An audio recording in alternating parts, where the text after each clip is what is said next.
Hi friends, இது வந்து பார்த்திங்கன்னா நான் ஒரு 20 டேஸாக சேவ் பண்ணி வச்ச பாலோட ஏடல் தாங்க. இது ஃபஸ்ட்டு நல்லா மிக்ஸ் பண்ணிக்கோங்க. நெக்ஸ்ட்டு ஒரு பெரிய மிக்ஸி ஜாரில் இது ஃபுல்லாக ட்ரான்ஸ்ஃபர் பண்ணிவிட்டு கூடவே ஒரு 4 to 5 ஐஸ் க்யூப்ஸ் சேர்த்துட்டு நல்லா நீங்கள் பீட் பண்ணி எடுத்திங்கன்னா இதுலேருந்து பட்டர் தனியாகும், மோர் தனியாக வந்துடுங்க. இந்த மோர் நீங்கள் யூஸ் பண்ணிக்கலாம், ஹெல்த்துக்கு ரொம்ப நல்லதுங்க. அதுக்கப்புறம் இந்த பட்டரில் இதை ரவுண்ட் ஷேப்பாக பிடிச்சிட்டு நல்லா ஐஸ் வாட்டரில் போட்டுட்டு நல்லா இதை வாஷ் பண்ணி எடுத்துக்கோங்க.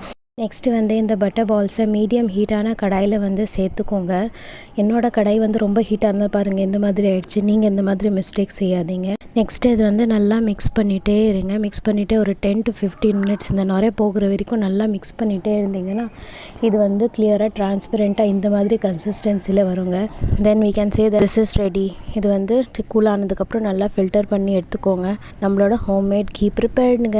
கொஞ்சம் டைம் அண்ட் எஃபர்ட் போட்டிங்கன்னா வீட்டிலே ஹெல்த்தியான முறையில் நீங்கள் கீ செய்யலாங்க.